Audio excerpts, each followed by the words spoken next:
विधानसभेच्या प्रचाराची रणधुमाळी सुरू आहे। आज राज्याचे उद्योग मंत्री माननीय उदय सामंत साहेबांची उमदीमध्ये सभा होती।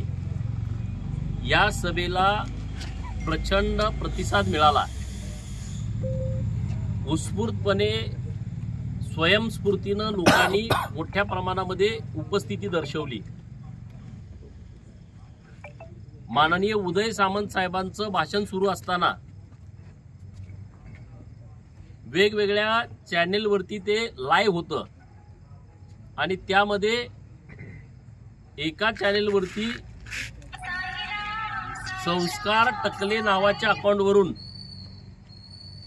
माझ्या नावाचा वापर करून लिंगायत समाजाच्या बाबतीमध्ये आक्षेपार्ह कमेंट टाकलेली आहे। खरं तर यूट्यूबवरती फेसबुकवरती वैयक्तिक माझ्यावरती अनेक वेळा टीका टिप्पणी होते, त्याबद्दल आम्ही काय बोलायचा विषय येत नाही।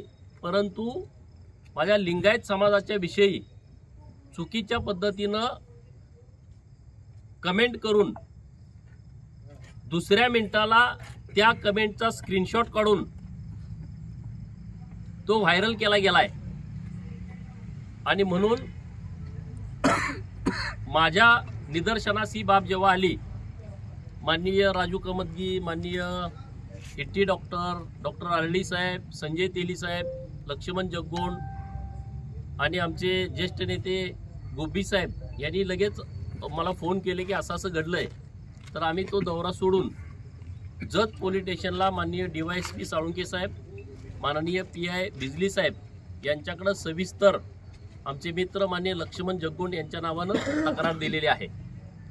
खरं तर विरोधकांच्या पायाखालची वाळू सरकलेली आहे, ते इतक्या खालच्या लेवलला चाललेले आहेत, त्याचं दूध का दूध पाणी का पाणी होऊन जाईल। जो कोणी असेल त्याच्यावरती पोलीस अधिकाऱ्यांनी कारवाई केली पाहिजे।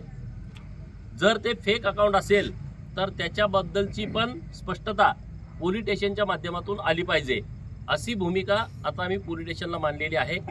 परंतु विरोधकांना माझं सांगणं आहे, तुमच्या वॉर रूममध्ये बसून अशा प्रकारचे काही खोडसाळपणानं ज्या काही भानगडी तुम्ही करताय त्याचा काडी मात्र फरक पडणार नाही।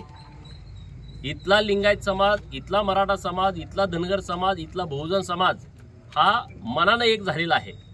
विकासाची भूमिका घेऊन सगळेजण एकत्रित आलेले आहेत। अशी फेक अकाउंट काढून अशा भानगडी करून त्याचा काही उपयोग होणार नाही। मी या गोष्टीचा जाहीर निषेध करतो आणि पोलीस अधिकाऱ्यांच्याकडे मी विनंती केलेली आहे की तात्काळ यांच्यावरती गुन्हा दाखल करून कारवाई करावी।